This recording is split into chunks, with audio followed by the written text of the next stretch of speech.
Parece chiste, pero es patología. la idea de este programa surge de una charla entre colegas y amigas, Ana Sofi y Leila, ambas psicoterapeutas integrales. Este es un espacio para ti, en donde te vamos a escuchar y platicaremos desde una perspectiva profesional, pero siempre divertida, acerca de las conductas que estamos normalizando y en realidad nos hacen mucho daño.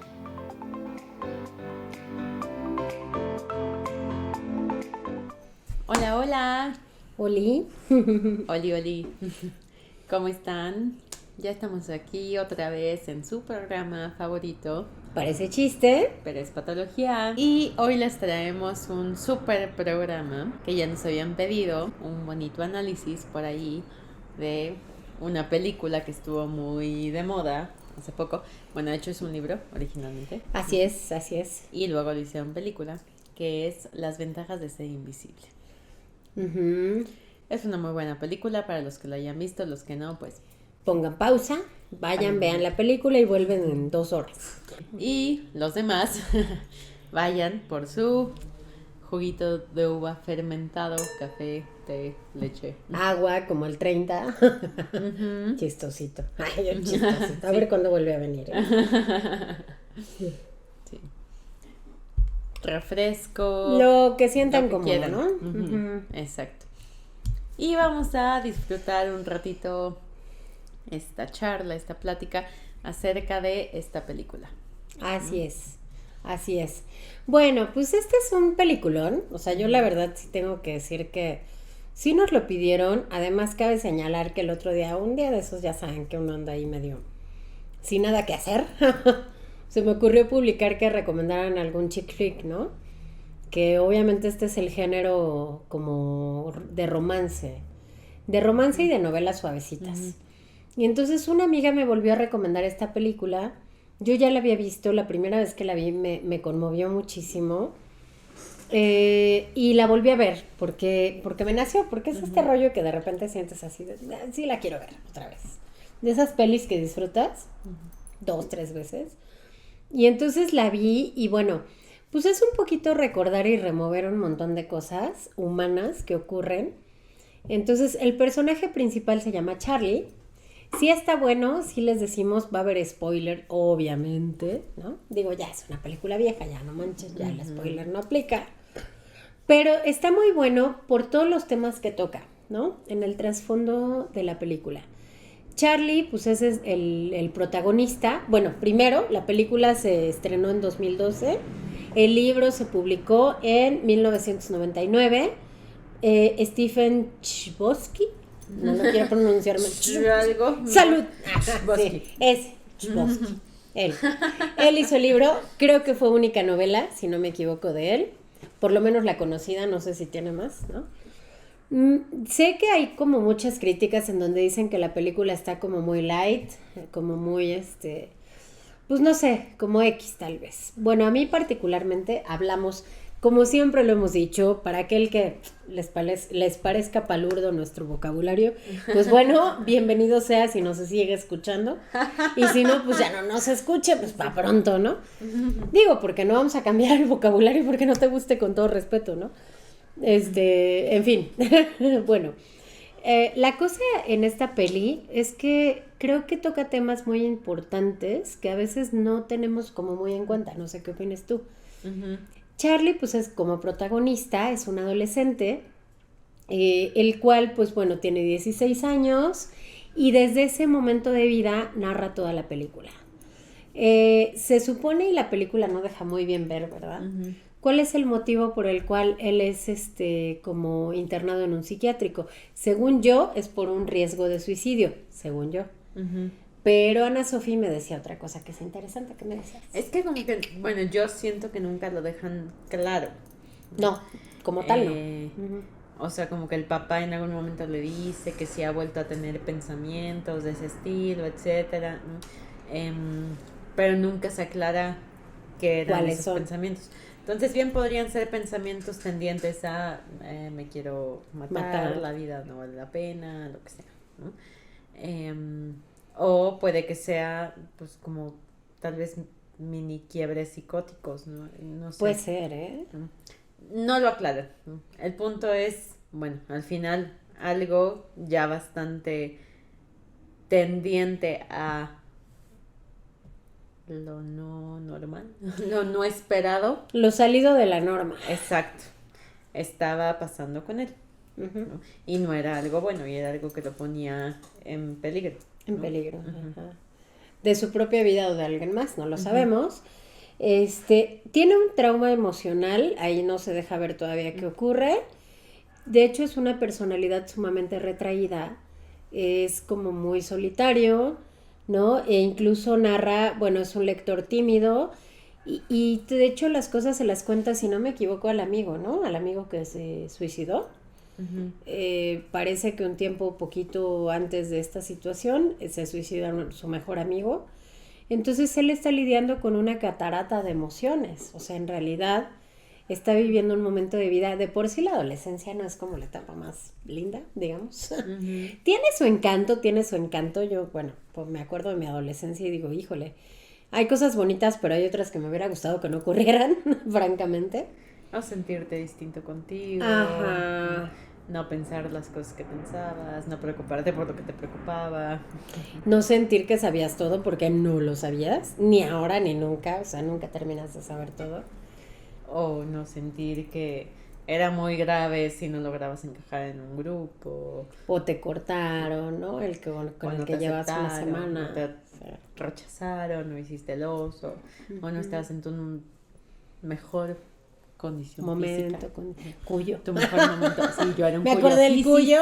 Sí, sí, sí. Recuérdenlo. Ujú. Hasta subió un meme. Sí. Sí. Pues se narra toda la angustia de ser adolescente, ¿no? Y Ujú. sí es una angustia, o sea, es una etapa de cambio tan fuerte. Creo que lo hablamos incluso cuando platicamos de la serie. ¿Te acuerdas de la serie la de Sex Education? Ujú. Que en un capítulo lo hablamos. Es algo similar. A mí se me hace similar nada más que desde una óptica de alguien que tiene una experiencia de vida en la cual hay un trauma emocional, que ahorita vamos a hablar de ello. No se explica sino hasta el final de la película, ¿no? Ujú. El final es el que, dices, ahora entiendo cómo llega un psiquiátrico. Se dan una serie de situaciones que te van explicando. De entrada a él le cuesta trabajo socializar Ujú. y conoce a unos amiguillos por ahí que se llama Watson y su hermano, bueno, hermanastro, ¿no? Ujú. Que son también como de los renegados de la sociedad estudiantil, ¿no? Ujú. Y entonces arma un círculo de amigos ahí en donde se siente identificado por esta misma, pues este mismo tema de la, como apartamiento social, por decirlo de alguna manera. Y entonces, pues de hecho, ella empieza a experimentar diferentes cosas, ¿no? Entre ellas creo que le dieron un brownie sorpresa, o mágico, como le llaman por ahí. Y bueno, tiene toda una experiencia, ¿no? Pero lo padre de que se ve ahí es como la contención del grupo. Ujú. Cómo se identifican con él. De hecho, creo que todo surge porque Emma Watson escucha un comentario de él en donde le dice, mi amigo se acaba de suicidar, ¿no? Y se lo dice así como yo le digo a Ana Sofía, oye, me comí una nuez y me supo rica, ¿no? Entonces ella como que se siente así como, ay, güey, o sea, esto es algo muy fuerte que está procesando solo Claro. y creo que no tiene más amigos, entonces lo contienen, lo acogen. Y ahí empieza Charlie pues a hacer como su círculo de pertenencia, Ujú. que este es un tema que en la adolescencia pues se da, ¿no? Ujú. Esta necesidad de búsqueda de identidad, ¿no? Sí. De saber quién soy, de saber a dónde pertenezco, en dónde me reciben y por quién soy recibido y cómo recibir a alguien más, Ujú. ¿no? Entonces todo un rollo. Él, por supuesto, pues se empieza a sentir confundido, se siente confundido porque esta chava Emma Watson que lo recibe, pues él se enamora de ella, pero ella tiene diferentes novios. Claro. Y si no me equivoco, de hecho, con ella es con la primera que se da un beso, ¿no? Ujú. Porque ella así como que le dice, es que quiero que sea alguien que realmente te ame. Ujú. Voy a verla. Me gusta mucho, se me hace un peliculón. Digo, yo sé que para muchos es muy, muy X, pero no, a mí se me hace bonita, tiene mucho contenido. No, yo creo que tiene buenas críticas. Yo he escuchado ¿Sí? muchas personas que sí les gusta, ajá, Ujú. y que les dejó buenos mensajes. Ujú. Sí, hay una frase que más adelante vamos a mencionar. De hecho, mi hermana se la tatuó en Mérida, Pamela. Se la tatuó. Güey, sería una frase que yo me tatuaría, ¿no? Pero vamos a hablar más adelante de ella. La dejamos en pausa. Sí, es uno de los grandes puntos Así terapéuticos. es. Así es. Entonces yo creo que ya vamos a spoilear, ya al final. No, en realidad, bueno, obviamente este chavo pues cae, o sea, la película empieza desde ahí, ¿no? Desde el momento en el que él iba o había sido hospitalizado en un hospital psiquiátrico, valga la redundancia. Como dijimos Ana Sofía y yo, no estamos seguras de un intento de suicidio o un brote psicótico, no estamos muy seguras. Sin embargo, todo ocurre, pero lo entendemos hasta el final porque hay un abuso hacia él de niño, pequeño, de por mucho que 3 años. Pues no sé, pero sí se veía muy 3, 4 chiquitín. años no más, de parte de su tía. No sé, no recuerdo ahorita si es hermana de su mamá o de su papá, pero es muy cercana. Según yo, hermana de su mamá. De su mamá, ajá, creo que sí, yo también. Es muy cercana a la familia y ella se acercaba muchísimo a él. Resulta que el cumpleaños de él me parece que es muy cercano también a la Nochebuena o Navidad como tal, y entonces pues obviamente en esas celebraciones él quedaba rezagado, pero la tía Helen siempre le llevaba regalo a él. Y cuando ella se muere en un accidente automovilístico en el momento en el que va a recoger el regalo del sobrino, o sea, de Charlie. Entonces la carga emocional para Charlie es sumamente fuerte, ¿no? Porque es cargar con la culpa de mi tía se murió porque me iba a traer un regalo. Y además es una tía a la que yo quiero, pero a la vez odio porque ha abusado de mí. Al final entendemos que la tía abusó de Charlie a sus escasitos 4 años, ¿no? Es que ese es algo, digo, francamente aquí, como siempre les digo, no puedo evitar proyectarme, pero es algo que como mamá no concibo. No hay forma, no hay manera. Claro. Yo creo que hay cosas intocables y una de ellas son los niños. Y yo creo que hay temas que no hay forma de justificar por muchas patologías que puedan existir, ¿no? Le jodió la vida, la tía le jodió la vida, se murió de esa forma tan fea. Entonces imagínense en la mente de Charlie qué cosa se quebró, ¿no? ¿Qué cosa ocurrió al momento en el que mi tía favorita que me protege y me quiere porque me escucha, porque además era la única que lo escuchaba, y que me da regalos siempre y se acuerda en Navidad de mi cumpleaños, no nada más de Navidad, se muere? ¿Y qué tal que, de hecho lo menciona en una parte de la película, qué tal que yo la maté? O sea, que se murió por mi culpa. Claro. ¿No? Entonces, imagínense la carga emocional tan fuerte que ponemos en un niño al hacerlo pensar una cosa así, porque él trata de comprender el mundo de la manera menos amenazante para él. Claro. Y algo que sucede mucho dentro de las víctimas de abuso es precisamente esta parte de culpa que no saben bien dónde colocar, ¿no? O sea, en este caso la tía se murió y creo que hacia allá se desplaza entonces la culpa, ¿no? Pero con el simple abuso original, llamémosle, se tiende mucho a dar esta parte de, o sea, lo que pasó no fue algo agradable para mí, me hizo sentir incómodo, a lo mejor ni siquiera comprendo bien si está bien, si está mal, y por eso se da el abuso además, o por otro tipo de coerción, manipulación, pero es incluso otro lado, esta cara de yo provoqué lo que está sucediendo o lo que sucedió, yo desperté eso en esta persona, lo que sucedió fue mi culpa, yo permití que pasara, entonces yo quería que pasara, ¿no?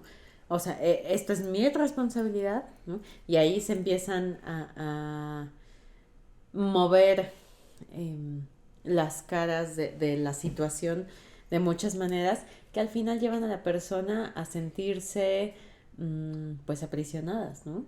Consigo mismas, ¿no? Y no lograr dimensionar bien y poner en su lugar cada una de las cosas que estuvieron involucradas en la situación, ¿no? Que es lo que le pasa a él, ¿no? Así es.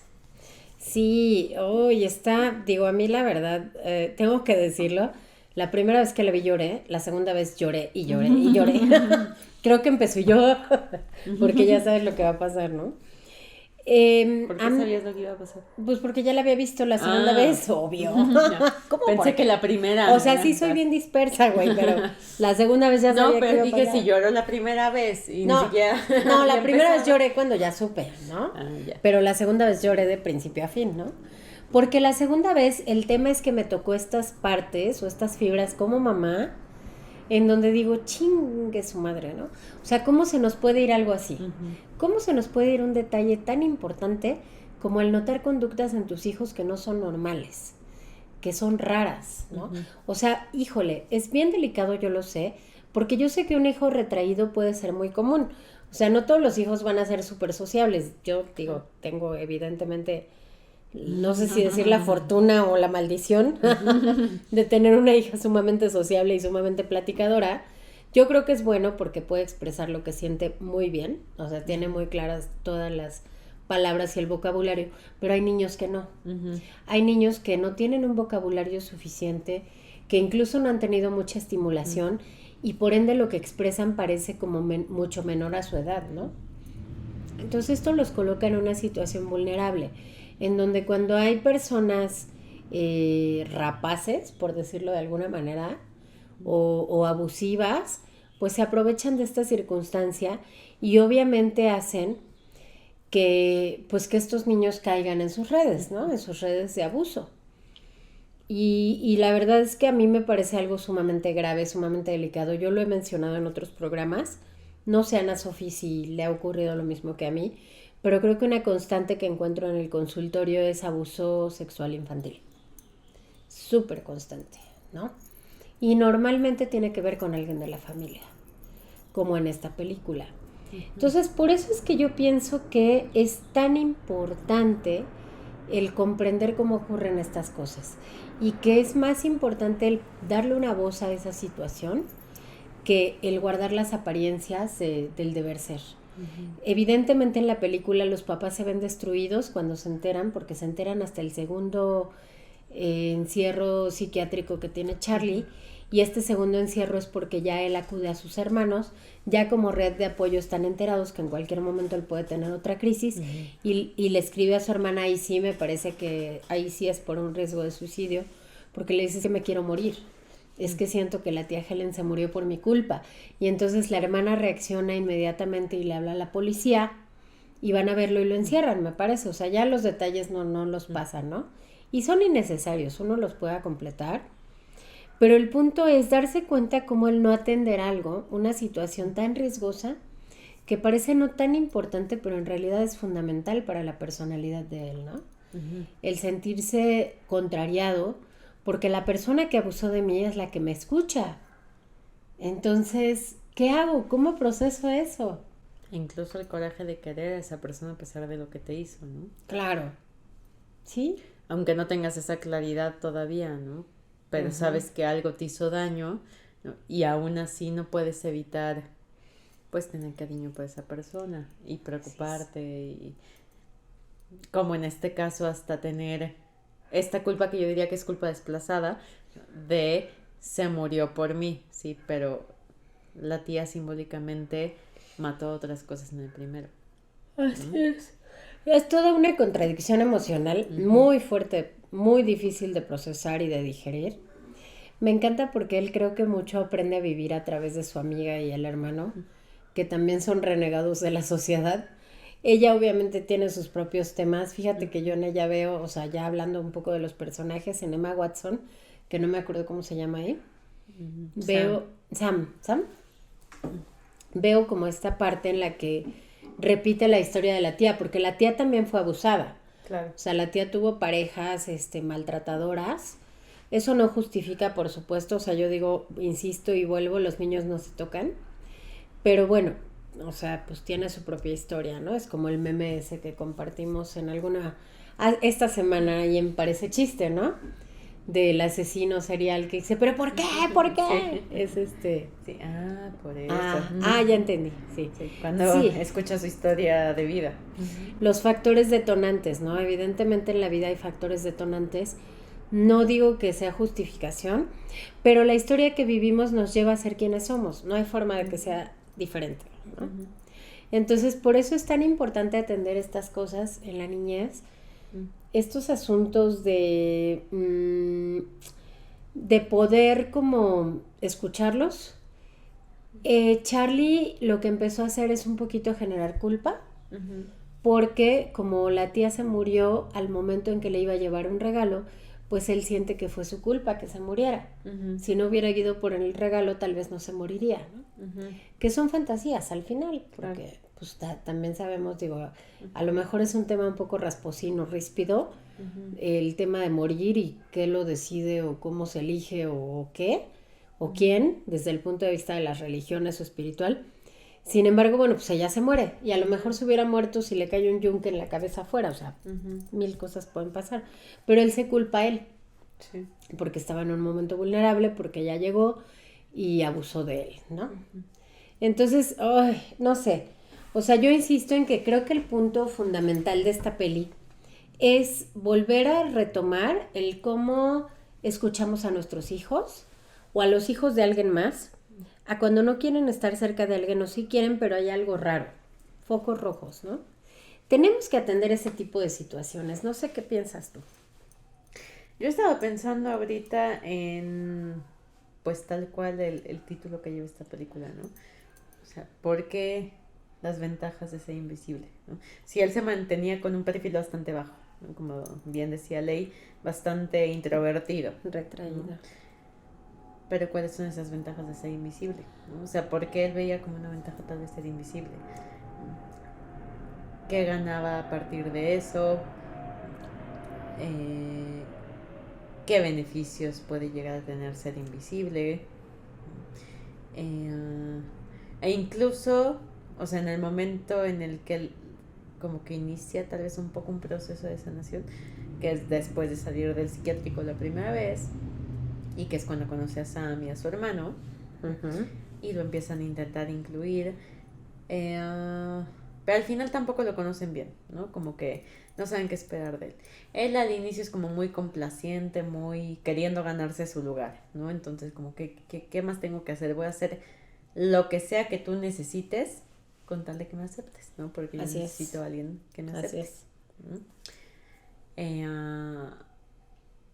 Y luego empieza a andar con esta chamaquita que era amiga de ellos, que él ni le gustaba, ni la quería, ni siquiera pasaba un rato agradable, y más era nada más como estarla tolerando o aguantando, ¿no? Esta que era súper controladora, ¿no? Ajá. Que según era punk. Que tal vez a muchos nos puede parecer una chamaquita como muy invasiva, muy intensa, muy exigente, pero bueno, al final termina con otro chavo que le entiende perfecto, la cacha perfecto, ¿no? Y perfectamente válido. Ahí el complemento de las patologías, no pasa nada, ¿no? O el complemento de las personalidades. Que no era para Charlie, pues no. Sin embargo, ¿por qué lo acepta? ¿No? Y le cuesta tanto trabajo ponerle límites, o sea, ni siquiera puede colgar el teléfono porque la otra se pone loca, ¿no? Y el papá necesita utilizar el teléfono y ella nada más está así, ¿no? Como la copa, el teléfono ahí parado y ella habla y habla, ¿no? Charlie se iba. Y él ni le ponía atención, sí. Ajá, súper controladora, ¿no? Ajá, y realmente con la persona que quería estar era con Sam, pero no le puede poner el límite a la amiga y además pues código de amigos. Ya anduvo con la amiga, se vería muy mal si después busca a la otra, ¿no? Pero eso, ¿por qué sucede? Precisamente porque Charlie traía también esta historia de abuso donde, pues me friego, ¿no? O sea, ella quiere estar aquí. Es el sacrificio. Ajá, y se me impone y yo no sé cómo decirle que no. Que no. Entonces, pues ni modo, y estoy sacrificando el amor que de verdad me gustaría buscar porque no puedo poner un límite, no, tal vez ni siquiera sé cómo hacerlo. Me da mucha risa cuando el papá le dice, tienes que cortar a esa niña, y él, ¿se puede hacer eso? ¿Se puede? Sí, o sea, ¿sí se vale? No. Sí. Ni siquiera lo concibe dentro de su mente, psique, esquema, el poner un límite y decir, yo no quiero esto. ¿Cuáles sean las ventajas de ser invisible? tal vez que evita precisamente ese tipo de abusos, ¿no? Evita a las personas que se quieren pasar de lanza con él, como su tía lo hizo inicialmente, perdón. No, sí, está muy cabrón. O sea, la verdad, digo, a mí se me hace una película, a pesar de que lo tratan de una manera muy suave, muy fuerte, ¿no? Porque efectivamente te vas desapareciendo, nadie te nota, pero que nadie te note no quiere decir que no existas, ¿no? Y no quiere decir que no te duela lo que te está doliendo, ¿no? Entonces, está muy cañón. O sea, cómo él trató de reprimir eso que vivió, o lo reprimió durante un tiempo, ¿no? Hasta que logra soltarlo al estar en el psiquiátrico la segunda vez, que es cuando puede expresar en palabras: mi tía abusó de mí, o me tocó, o me hizo. Y entonces a partir de ahí empieza su sanación, ¿no? Digo, no lo dejan ver como tal, pero o ya no se ve en futuro qué ocurrió, pero sí se ve que empieza a sanar, ¿no? Y es que efectivamente es algo tan delicado, la mente y el cómo vives las cosas, que si no te tomas este tiempo de procesarlo, de entender y de trabajarlo, pues te va a joder todas tus relaciones y te va a joder toda la vida. Él no podía tener relaciones con nadie, ¿no? Hasta que se identifica un poquito con Emma Watson, otra pequeña maltratada, porque no se ve muy bien de su historia, pero se ve, mientras él narra, que busca puras parejas disfuncionales, ¿no? Puros chavos mayores que tienen otras mujeres, que la quieren, pero la quieren como poquito, ¿no? Usarla, ajá. Y andan con ella, pero andan con 3 más. Y entonces él le dice, bueno, pero pues yo sí te quiero, ¿por qué no estás? Pero no se atreve. Pero de cierta forma ella también había sido abusada, ¿no? Porque le relata a él que sus primeras experiencias habían sido con un amigo de su papá. Ah, ¿no? Sí. Y sí, ella era una chica terminando lo que acá conocemos como preparatoria, ¿no? El high school. Entonces, si eso fue apenas, o sea, usualmente terminas high school como al momento en el que cumples como mayoría de edad. Y eso, bueno, no soy muy conocedora de las leyes estadounidenses, que allá es a los 21 años, acá es a los 18, pero entonces peor tantita, porque también en high school, si en verdad esta parte de mayoría de edad aplica también incluso en el ámbito de consentir relaciones con otras personas, pues entonces, ¿cuánto tiempo pasó que ella se estuvo involucrando con hombres mayores? Punto, no sé, a lo mejor me imagino 15, 16, 17 años, ¿no? Sus primeras experiencias con hombres mayores, amigos de su papá, ¿no? O sea que cuando menos de calle le sacarán 20 años tal vez, ¿no? Menos. Y ella seguramente siendo menor de edad, entonces eso también pues es un abuso, ¿no? Claro. O sea, una historia parecida a la de Charlie unos años después, pero lo mismo, ¿no? Y Emma Watson le dice, es que ¿por qué aceptamos estas cosas? Gente que nos trata mal y que pensamos que eso es amor. Y aquí viene la frase favorita de siempre y de la vida, que es: aceptamos el amor que creemos merecer, ¿no? Una de Esta las grandes frase, frases de esa película. sí, se la dice un profesor a él, que es un profesor con el que se ha identificado, que es como de literatura, ¿no? Algo así. Y es como su amigo, digamos, pero él dice, bueno, no es como lo mejor tener un amigo profesor, ¿verdad? Pero bueno, se hace su amigo y le dice, él justo preguntándole esto, ¿no? Oye, ¿por qué la gente tolera abusos? Porque además él descubre que su hermana permite que el novio la golpee, ¿no? Porque el novio empieza a golpearla. O sea, una cosa que empiezas a normalizar tanto abuso, y es cuando él se pregunta, ¿por qué? ¿Por qué le intenta salvar a la hermana? Y la hermana le dice, no te metas. Déjame resolverlo yo lo provoqué. O sea, ¿en qué forma, en qué universo paralelo yo puedo provocar que alguien me golpee? El que alguien te golpee quiere decir que tiene un nulo o casi nulo control emocional de la ira, que es algo de lo que hablábamos incluso en el programa anterior con Rode, ¿no? Claro. Entonces, pues no hay forma. Pero aquí tenemos que entender cómo es la visión desde todas las perspectivas, ¿no? O sea, finalmente Charlie, por ejemplo, en su fantasía, pues hizo a su tía alguien inalcanzable, como una diosa que se sacrificó para que él estuviera bien, ¿no? O sea, se sacrificó por él porque ella era la única que le daba regalos en Nochebuena por su cumpleaños. Entonces, al sacrificarse por él, él se siente culpable. Y por eso carga con esta situación, pues hasta el final, ¿no? Hasta que, como lo dije hace rato, logra decir en palabras, mi tía Helen, a la que tanto amo y amé y adoré, y me dolió en el corazón, abusó de mí. Pero eso lo logra después de haber tenido esta experiencia con Emma Watson, que es como el gran quiebre, ¿no? Después de que de que tenga que regresar al psiquiátrico, donde justo hablan de esta parte, porque aceptamos gente que nos trata mal. Él le dice, pues es que aceptamos el amor que queremos merecer. Y tienen ahí un beso y ella le dice, es que quiero que tu primer beso sea con alguien que te quiera, ¿no? A lo mejor no de la forma en la que tú quieres que te quiera, quién sabe. No sabemos, porque ahí también se queda como en suspenso al final la película. No te lo explican. ¿No? Pero sí quiero que sea con alguien que tenga una buena intención para ti, que no es algo que había tenido Emma Watson, e irónicamente tampoco lo había tenido Charlie, solo que Emma Watson no lo sabía. Así es. Porque esto había sido, pues, lo de la tía cuando él era muy pequeño. Y después de que vive esta noche con ella y él siente que por fin tiene acceso a concretar algo que sea en este sentido diferente, ¿no? Tal vez bueno, y Sam le gusta, etcétera. Y había sido buena persona con él y lo había acogido, cosa que antes no le había pasado a alguien que lo acogiera de esa forma, que quisiera conectarse también con él de esa forma. Y ella se va a la universidad, ¿no? Y él tiene que renunciar a eso. Entonces yo creo que ese como, ¿sabes? Como tan cerca, tan lejos, voy a perder esto, es lo que provoca ese quiebre, que es inmediatamente él regresa a su casa y es cuando tiene este brote, ¿no? Esta crisis. Sí. Fue mi culpa todo lo que pasó, ¿no? En su momento. O sea, fue mi culpa que mi tía se muriera, fue mi culpa que con mi amor haber provocado tal desgracia. Así como ahora también se está yendo la mujer a la que quiero hoy.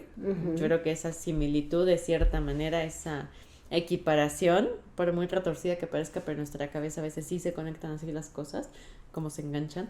Él se va a la mujer que quiero, ya una vez se fue a alguien que se supone me quería y que yo quería, ¿no? ¿Fue mi culpa? Sí, híjole, pues yo creo que para empezar a aterrizar ya y poder cerrar el programa, porque digo, ya les platicamos de qué va, qué hay detrás de la historia de Charlie, híjole, yo insisto, ¿no? Hay que entender y tenemos que escuchar cuando alguien, aunque no hable, sus actitudes o sus acciones hablan, ¿no? La primera vez que fue internado no lo supo expresar, pero yo creo que como papás nos toca leer el discurso detrás del discurso, ¿no?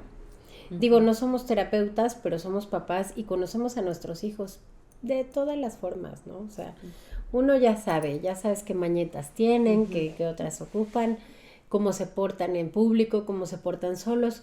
Entonces, creo que es fundamental el darnos cuenta cuando algo cambia, ¿no? Y atenderlo inmediatamente y decir, bueno, ¿qué está pasando contigo? ¿Qué está ocurriendo ahí, no? ¿Por qué estás siendo distinto o distinta? Y a partir de ahí tomar acciones. Creo que eso es así como bien importante porque, bueno, ahora se hace mucha difusión de escuchar al niño cuando no quiere saludar a alguien o no quiere estar cerca de alguien. ¿Por qué? ¿No? Aquí en este caso yo siento que era tanta la confianza con la hermana que nadie cuestionó, ¿no? Sí. Y seguramente hubo indicadores, o sea, eso sí lo creo. Algún indicador con el niño debe de haber habido. De si quería a la tía o no la quería, pero era muy evidente, seguramente como es en un abuso, ¿no? Hay por ahí una escena donde la tía está llorando en la cocina, ¿no? Y se ve que se había hecho cortadas en algún momento. Creo que sí. Y llega él y le dice qué pasó, ¿no? Y justo le ve las heridas, ¿no? Qué fuerte. Como replicando un poco tal vez la misma historia, quién sabe.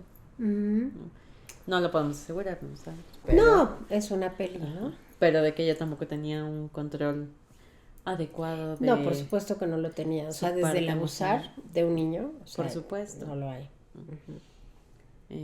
Pero entonces tal vez se vuelve aún más legítimo que él también lo haga, ¿no? Con él mismo. Como siempre, ¿qué tenemos que hacer? Ir a terapia, por favor, ¿no? Uh-huh. Ir a terapia nosotros, ir a terapia como papás, como hijos, como familia, cambiar los patrones de funcionamiento, cuestionarlos, darme cuenta, decir, a ver, estoy siendo así, tal vez esto me lleva hacia algo que no me hace bien o le lleva a alguien a un daño, entonces lo detengo, ¿no? O sea, y en el caso de los niños y niñas, híjole, nos toca cuidar un montón, ¿no? Uh-huh. Un montón, yo perdónenme, pero o sea, sí puedo confiar, pero no tanto, ¿no? O sea, Claro. sí la puedo soltar tantito, pero tengo que estar al pendiente cuando hay personas desconocidas porque no sabemos las intenciones de los demás. Uh-huh. Y como decía Sofía, o sea, al final las ventajas de ser invisible yo creo que es un título sarcástico, tal vez. Porque yo creo que a nadie le gusta ser invisible, porque el ser invisible implica la no visión, no me ven. Y el que no me vean implica perder muchos derechos, ¿no? Claro. Entonces no creo que tenga muchas ventajas, yo creo que más bien es algo bien fuerte que tenemos que tratar de evitar, ¿no? Uh-huh. Que alguien llegue a sentirse de esa manera y pues es una gran labor como sociedad. Uh-huh. Estar revisando focos rojos, ¿no? Red flags. Uh-huh. Y cualquier cambio de actitud en un niño algo nos está diciendo. Uh-huh. Sí. Yo con eso cerraría, no sé qué quieres decir tú. Sí, si quieres ser invisible, pues hay que cuestionar el por qué, ¿no? O sea, porque estás más cómodo en un lugar donde nadie te ve y a lo mejor es donde salen a relucir otro tipo de cosas, como el, pues es que si me ven a lo mejor se pasan de lanza, ¿no? Uh-huh. Es entonces mi instinto de protección el ponerme una capa de invisibilidad. Y pasar desapercibido para que no abusen de mí. Uh-huh. Es fuerte, sí. Porque entonces también deja fuera todas estas otras cosas que él sí quería, como involucrarse más con otras personas, tener amigos, tener con quién bailar, el poder tener un vínculo amoroso más cercano, ¿no? Que son partes importantes, ¿no? en la vida de un ser humano. Cada quien escogerá la medida y también hay estilos de personalidad, repetimos. Y hay gente que es muy histriónica, hay gente que es muy introvertida y no está mal. Pero pues tenemos los porqués, ¿no? De dónde viene eso y si de verdad es lo que nos está ayudando a tener lo que necesitamos y queremos. Así es. Pues yo creo que con eso podemos cerrar, ¿no? Vayan a ver la peli, saquen sus propias conclusiones, pero no pierdan de vista un poquito la perspectiva que estamos dando aquí, Uh-huh. para que en general lo veamos en el resto de nuestras vidas y con los demás niños que tenemos alrededor. Uh-huh. No que vean tan bien a un niño implica que realmente esté así, ¿no? Uh-huh. O verlo mal, diferente a como es, pues evidentemente es un indicador de algo, ¿no? Entonces hay que estar atentos. Creo que es lindo el final de la película, ¿no? El cierre, porque es como lo opuesto a ser invisible. Cuando van en el túnel y ponen la canción y bueno, se para y todo. Y siente el viento, todo. Te lo permite. Pero es esta parte de somos infinitos, que es lo contrario a ser invisible. Uh-huh. Exactamente. Pues aquí existe o va a existir siempre, somos infinitos. Entonces, y acordémonos de la frase, yo con eso cierro, aceptamos el amor que creemos merecer. Eso nos hace directamente responsables de las jaladas que estamos tolerando. ¿Cuánto sientes que mereces tú? Ahí te encargo. Exactamente. ¿No? Pues muchas gracias, no se olviden de darle a la campanita, como siempre, a la campanita de YouTube, seguirnos en Facebook, ¿en dónde más? En Instagram estamos como Parece Chiste pero es Patología y como Soleil Psicoterapia Integral. Así es. Denos sugerencias de temas y nos vemos la semana que viene. Gracias. Bye. Bye.